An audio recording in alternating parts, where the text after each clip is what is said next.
कल मध्य प्रदेश में होंगे सीएम पुष्कर सिंह धामी। मध्य परिषद की बैठक में होंगे शामिल। केंद्रीय गृह मंत्री अमित शाह के साथ बैठक में करेंगे शिरकत।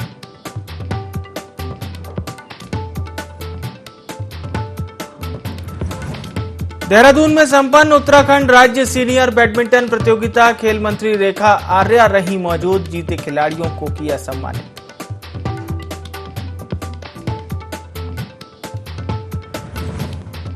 सड़कों के डामरीकरण के नाम पर हल्द्वानी में लोक निर्माण विभाग का बड़ा खेल। 6 महीने पहले रिपेयर सड़कें गड्ढों में तब्दील। स्थानीय लोगों ने जताई नाराजगी।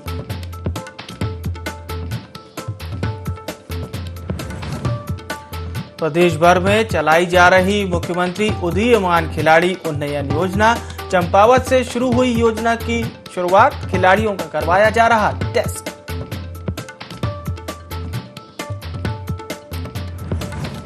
और नेपाल सीमा में लोहावती नदी में बनी सिंचाई लिफ्ट योजना का नहीं मिल पा रहा लोगों को लाभ। ग्रामीणों ने सुनाई डीएम को आपबीती। डीएम ने अधिकारियों को दिए सख्त निर्देश।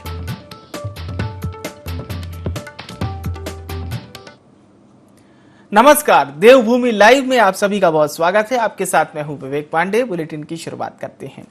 देहरादून में 20वीं उत्तराखंड राज्य सीनियर बैडमिंटन प्रतियोगिता 2022 का समापन हुआ। इस मौके पर मंत्री रेखा आर्या शामिल हुई। प्रतियोगिता में सर्वश्रेष्ठ प्रदर्शन करने वाले खिलाड़ियों को पुरस्कार वितरण किया गया। खेल मंत्री रेखा आर्या ने कहा कि आज के समय में उत्तराखंड के खिलाड़ी प्रदेश में ही नहीं बल्कि देश में भी अपना नाम रोशन कर रहे हैं। खिलाड़ी अपने संकल्प, इच्छा शक्ति और परिश्रम के दम पर अच्छा मुकाम हासिल कर रहे हैं।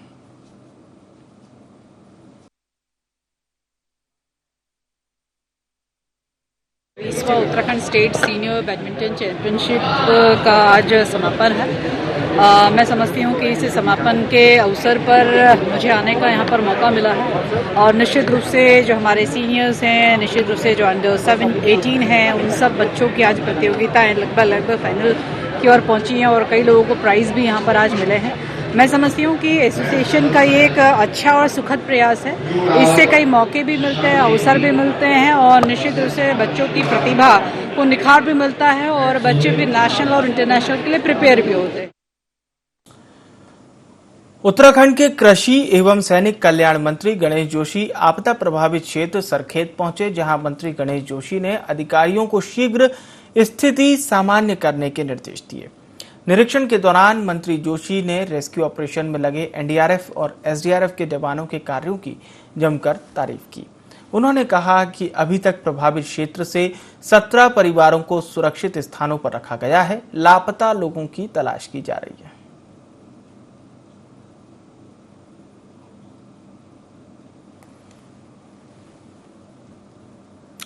लाल कुआं में डेयरी फेडरेशन के प्रबंधक निदेशक नितिन भदौरिया ने नैनीताल दुग्ध उत्पादक सहकारी संघ का निरीक्षण किया। निरीक्षण के दौरान दुग्ध पदार्थों से बनने वाले उत्पादों के रखरखाव की व्यवस्थाओं का जायजा लिया। इस दौरान उन्होंने कहा कि दुग्ध विकास मंत्री से कई प्रोजेक्टों पर चर्चा की गई है, जिसमें नैनीताल दुग्ध संघ का अत्याधुनिक प्लांट भी शामिल है, जिसको जल्द शुरू किया जाएगा। इसके साथ ही उन्होंने आंचल के नए उत्पादों को प्रोत्साहन दिए जाने की बात कही।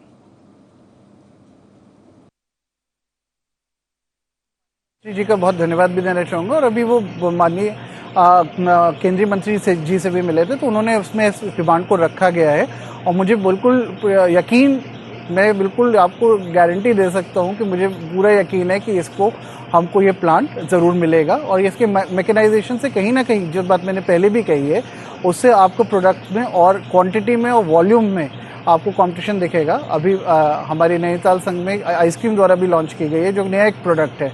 तो ऐसे प्रोडक्ट्स को हम लोग और बढ़ावा दे पाएंगे और कहीं ना कहीं ये जो कॉस्ट की हम बात कर रहे हैं, आज हमारी कॉस्ट ज़्यादा आ रही है, तो हम उसको, अगर हमारा मैकेनाइज प्लांट आएगा तो हमारे वॉल्यूम्स बढ़ेंगे, तो हमारी कॉस्ट भी थोड़ी कम होगी।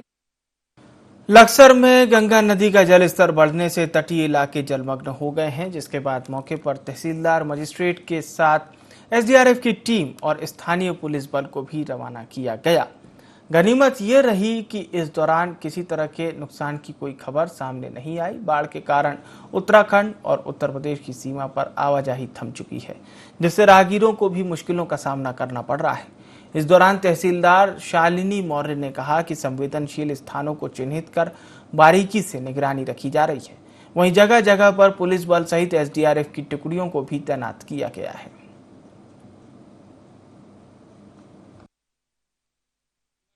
बढ़ने से सारी दिक्कत हो रही है। अगर ये सवारियां वहां पर जाती तो हमें भी दिक्कत ना आती, ना सवारियों को आती।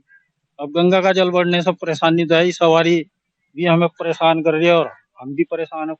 दिक्कत पानी रास्ते में जल पड़ा, बड़ा सारे पानी भरा पड़ा रास्ते में, कहाँ पे जाओ बताओ, कैसा करे। दिक्कत पानी रास्ते में जल पड़ा, बड़ा सारे पानी भरा पड़ा रास्ते में, कहाँ पे जाओ बताओ, कैसा करे। देखिए, जलस्तर जो है पहाड़ में बारिश होने की वजह से लगातार बढ़ रहा है और अभी भी जो हम डुमनपुरी के पास खड़े हैं, जहाँ पर गंगा जी का पानी जो है ओवरफ्लो होने की वजह से रोड पर आ गया है। और फिलहाल यहाँ पर जो हमने इंतजाम किया, हमारी एसडीआरएफ की टीम है, हमारी प्रशासन की टीम है, हम लोगों को लगातार जो है सतर्क कर रहे हैं। लोगों को लगातार प्रचार प्रसार किया जा रहा है, सतर्क किया जा रहा है कि वो लोग जो है नदी के तटबंध के आसपास ना जाएं। उत्तराखंड के लक्सर में लंपी रोग का प्रकोप बढ़ गया है। ये बीमारी ग्रामीण क्षेत्रों में पशुओं की जान ले रही है। वहीं स्वास्थ्य विभाग इस बीमारी से निपटने में जुटा हुआ है। कैंप लगाकर लोगों को जागरूक किया जा रहा है। पशु चिकित्सकों की माने तो अब तक 452 पशुओं को वैक्सीनेटेड किया जा चुका है, जबकि 428 पशुओं का मेडिकल ट्रीटमेंट किया गया।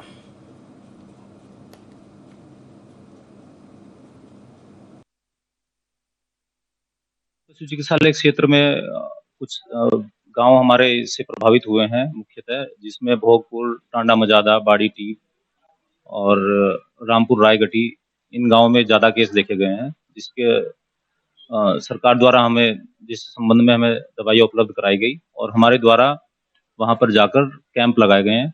लगभग 4 कैंप हमने लगा चुके हैं। अब तक हमारे द्वारा 452 एनिमल्स का वैक्सीनेशन किया जा चुका है और लगभग 428 एनिमल का हमारे द्वारा ट्रीटमेंट किया गया है।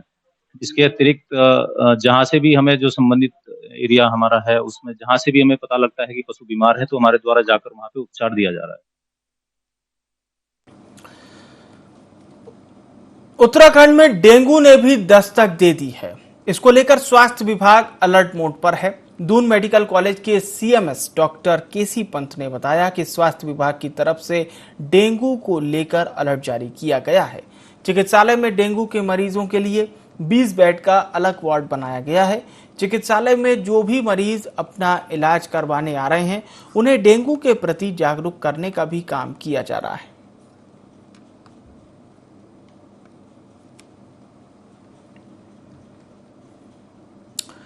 खटीमा नगर पालिका क्षेत्र में सीसी मार्ग निर्माण में भारी अनियमितताएं बरती गई।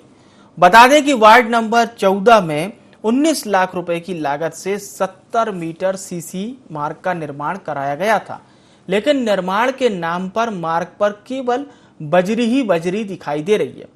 वार्ड वासियों का आरोप है कि कई बार शिकायत के बावजूद किसी प्रकार की सुनवाई नहीं की जा रही। वहीं इस मामले में वार्ड सभासद टालमटोल करते रहते हैं।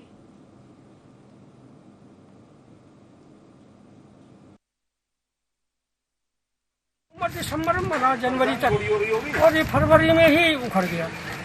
और मैंने शिकायत फरवरी में चेयरमैन से भी की और ईओ को भी लिख के दिया, अब 2 बार ईओ को, और बल्कि अभी जुलाई में वहाँ चेयरमैन के आवास में जाकर के दरखास्त दी, और जिसमें उनके पापा गोपाल सिंह राणा बजहाक जो है नानक मता के, उन्होंने भी ठेकेदार को कहा रोड ठीक करो, मगर कोई सुनवाई नहीं हो रही।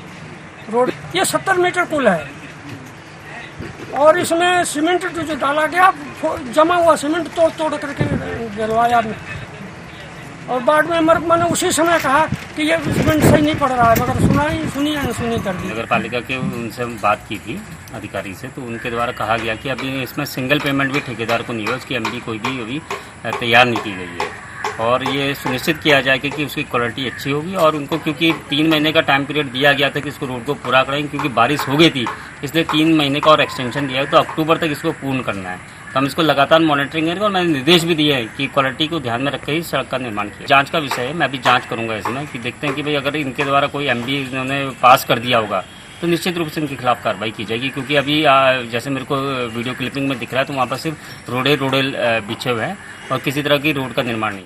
लोहाघाट ब्लॉक के दूरस्थ गांव में किसानों को लाभ नहीं मिल पा रहा है। आपको बता दें, तकनीकी खराबी के चलते सालों से योजना बंद पड़ी है। लोहावती नदी पर लाखों रुपए की लागत से बनी योजना दिखावा बनकर रह गई है। गांव में सड़क और सिंचाई सुविधा न होने से ग्रामीण अब पलायन करने लगे हैं। डीएम भंडारी ने जानकारी लेकर इसे ठीक करवाने की बात कही। वहीं चंपावत के सीडीओ आरएस रावत ने बताया कि योजना को ठीक करवाने के लिए 8 लाख रुपए का प्रस्ताव रखा गया है। मंजूरी मिलते ही योजना को ठीक करवाया जाएगा।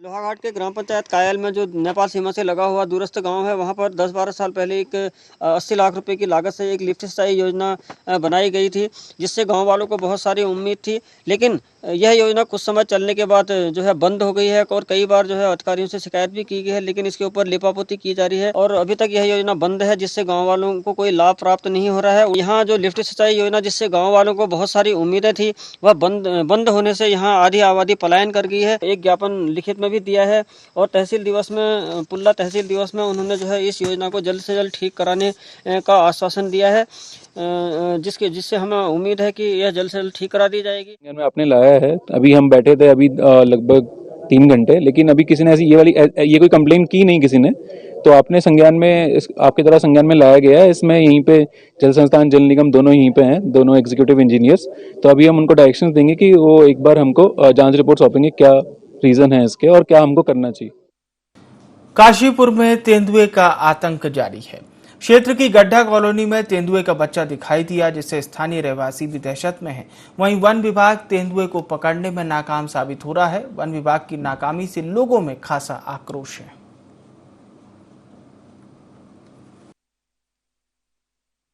देखा गया है और लगभग 1-1.5 घंटे पहले सूचना दे दी गई थी और ललित जी को मैं लगातार फ़ोन कर रहा हूँ, वो वन विभाग के अधिकारी हैं, वो फ़ोन नहीं उठा पा रहे हैं।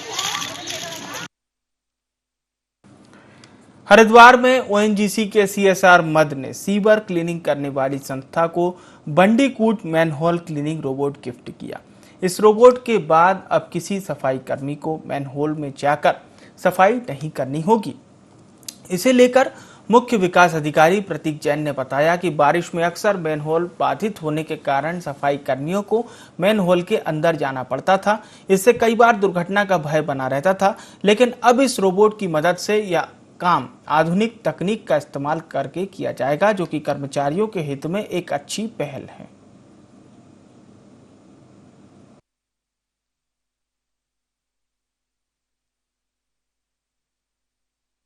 साफ करता है, तो ये जो प्रथा है या फिर ये जो हमारा नेसेसरी रिक्वायरमेंट होता है या नेसेसरी ईवल होता है, इसको खत्म करने के लिए हमने इस मशीन को प्रोक्योर किया है। ये मशीन खुद ही ये ऑटोमेटिकली ऑपरेट भी करती है और ये मैनुअली भी ऑपरेट कर सकती है, तो अब किसी भी इंसान को मैनुअल के अंदर जाना की आवश्यकता नहीं पड़ेगी। सफाई करते थे उसके लिए व्यक्ति को, सफाई करने वाले कर्मचारी को अंदर जाना पड़ता था। इससे कई बार उनकी कैजुअलिटी होने का भी भय डर रहता था। आज हरिद्वार के लिए एक नई मशीन हमें प्राप्त हुई है। इस मशीन को हमने आज से विधिवत रूप से सौंपा है। इस मशीन के माध्यम से अब किसी भी सीवर के बड़े उसमें जाने की आवश्यकता नहीं पड़ेगी। अभी तो मशीन के माध्यम से देखते हुए उसकी सफाई वहीं से हो जाएगी। जसपुर में वन विभाग की टीम ने पतरामपुर रेंज के दुर्गापुर बीट में 3 शिकारियों को गिरफ्तार किया। शिकारियों के पास से जंगली सुअर का मांस सहित एक कुल्हाड़ी भी बरामद की गई। फिलहाल वन विभाग आगे की कार्रवाई करने में जुटा है।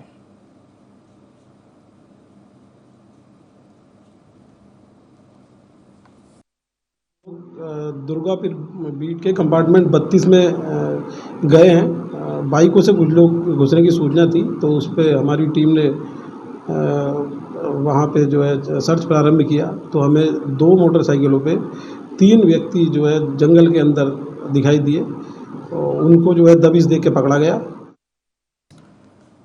कालाडूंगी में राष्ट्रीय राजमार्ग पर मेथीशाह नाले पुल के निर्माण के दौरान घटिया निर्माण सामग्री का इस्तेमाल किया गया। बता दें कि लोक निर्माण विभाग द्वारा करीब 413 लाख रुपए की लागत से मेथीशाह नाले के पुल का निर्माण 1 साल पहले किया गया था। वहीं इतने कम समय के अंदर ही पुल की शुरुआत में ही उखड़कर गड्ढों में तब्दील हो गया।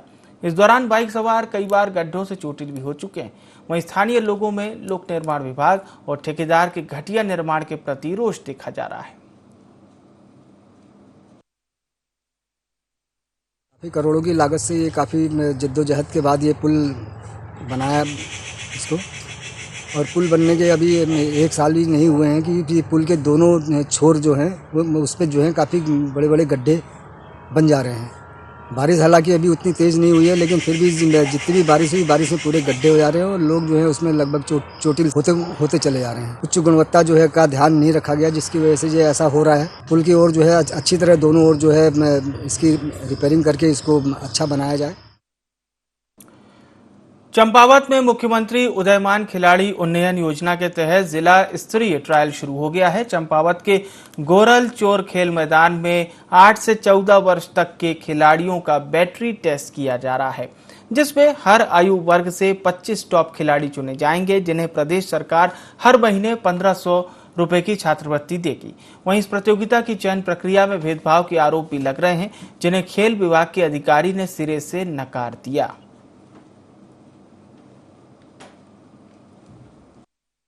खिलाड़ी उन्नयन योजना के तहत 8 से 14 वर्ष के बालक और बालिकाओं की बैटरी टेस्ट होने हैं। इसमें जो बच्चे जिला स्तर पर 25 टॉप बच्चे हमारे निकलेंगे प्रत्येक आयु वर्ग में, उनको इस योजना के तहत 1500 रुपये प्रति माह दिया जाना है। आने वाले समय में और प्रतिस्पर्धात्मक योजना बनेगी। हल्द्वानी में पीडब्ल्यूडी विभाग सड़कों के डामरीकरण के नाम पर एक बड़ा खेल कर रहा है। 6 महीने के अंदर सड़कों पर बने गड्ढे इसकी साफ तस्वीर है।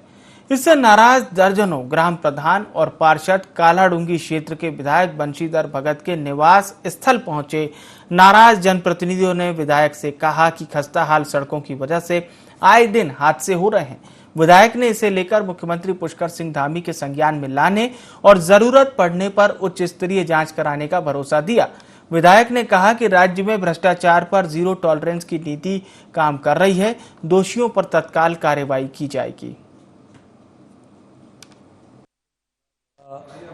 क्षेत्र में लगातार आदरणीय हमारे विधायक बंशीधर भगत जी के प्रयासों से ग्रामीण क्षेत्रों में और अपना जो नगर निगम का नवनिर्मित क्षेत्र है उसमें सड़कें बन रही हैं, लेकिन कुछ शिकायतें लगातार काफ़ी दिनों से हम लोगों को भी और जनप्रतिनिधि लोगों को भी, जनप्रतिनिधि भी हमसे भी कहते हैं कि भाई हमारी रोडें जो हैं जो बनी हैं और एकदम उखड़ जा रही हैं। तो हमने उसका संज्ञान लेकर माननीय विधायक जी को भी एक ज्ञापन बना रहे हैं। सभी लोगों के उसमें हम लोग हस्ताक्षर करवा के अभी कुछ दिनों में 1-2 दिन में हम उनको माननीय मुख्यमंत्री जी के नाम पर हम ये ज्ञापन देने वाले हैं, जिसकी जाँच कराकर हमारा ये मानना है कि उसकी गुणवत्ता की जाँच कर माननीय मुख्यमंत्री उस पर संज्ञान लेकर अधिकारियों के खिलाफ और निर्माण एजेंसी के खिलाफ कुछ कार्रवाई करेंगे, ऐसा हमारा ज्ञापन में लिखा गया। ग्रामीणों का आज ज्ञापन बन रहा है, अभी दिया नहीं, मुझे भी औरों के दस्तखत होने हैं। आज इतने ग्राम प्रधान यहाँ आए थे, इन लोगों का यही कहना है कि पहले 7 साल में सड़क की रिपेयरिंग होती थी, फिर 5 साल हो गया, लेकिन अब अनर्थ ये है कि अब तो 6 महीने में उखड़ जा रही, साल भर में उखड़ जा रही। इसके लिए हम चाहते हैं कि अगर ये ज्ञापन देते हैं कल को परसों को, तो फिर हम मुख्यमंत्री से ज्ञापन देके एक बड़ी एजेंसी से इसकी जांच कराएंगे।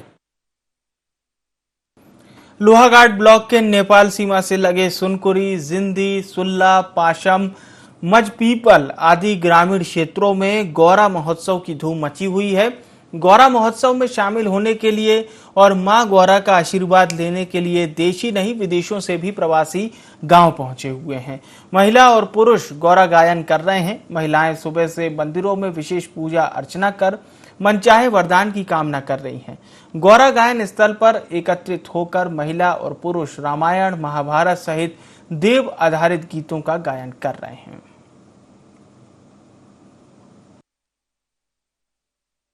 नवयुवकों बुजुर्गों के द्वारा मां गौरा देवी के प्रांगण में बहुत ही भव्य गौरा का आयोजन किया जा रहा है, जिसमें घुमारी, चाली, गौरा गायन किया जा रहा है। प्रत्येक वर्ष यहाँ पर गौरा का गायन किया जाता है, जिसमें एक वर्ष रामायण और एक वर्ष महाभारत का गायन यहाँ पर किया जाता है। कृष्ण लीला का यहाँ पर बखान किया जाता है। प्रातःकालीन सभा में यहाँ पर पूजा अर्चना की जाती है, जिसमें घुमारी मुख्य रूप से प्रातःकालीन सूर्योदय के समय गाया जाता है और रात्रि के समय माँ गौरा देवी की प्रतिमा के चारों ओर महिलाओं द्वारा, माता बहनों द्वारा पूजा अर्चना का कार्यक्रम किया जाता है। कुमाऊं के एडिशनल कमिश्नर जीवन सिंह नागन्याल वार्षिक निरीक्षण के लिए सितारगंज उप जिलाधिकारी कार्यालय पहुंचे। इस दौरान उन्होंने कई दस्तावेजों की जांच की और अधिकारियों को जरूरी दिशा निर्देश दिए। साथ ही साथ उन्होंने तहसील कार्यालय और नगर पालिका कार्यालय का जायजा लेने की भी बात कही।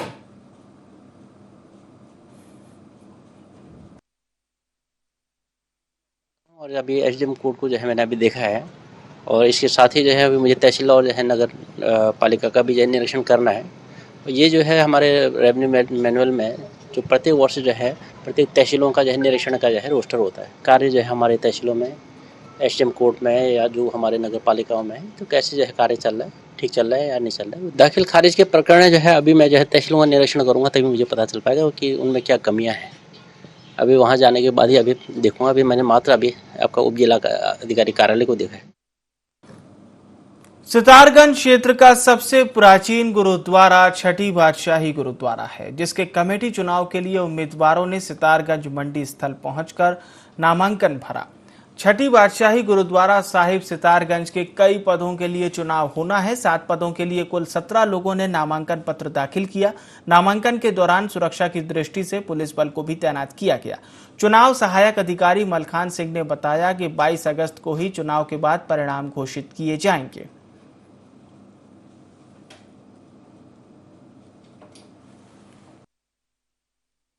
जो है 17 लोगों के द्वारा जो है नामांकन किया गया है, जिसमें 7 पद हैं: अध्यक्ष, उपाध्यक्ष, सचिव, उप सचिव और कोषाध्यक्ष, ऑडिटर और सलाहकार। बाकी मेंबर इनके द्वारा मतलब कुल 17 लोगों के द्वारा अभी तक किया गया है। 22 तारीख को जो है रिजल्ट चुनाव होंगे, उसमें जो भी निर्णय मतलब चुनाव के अकॉर्डिंग जो भी कार्रवाई होगी उसके रिजल्ट उसी दिन घोषित कर दिया जाएगा।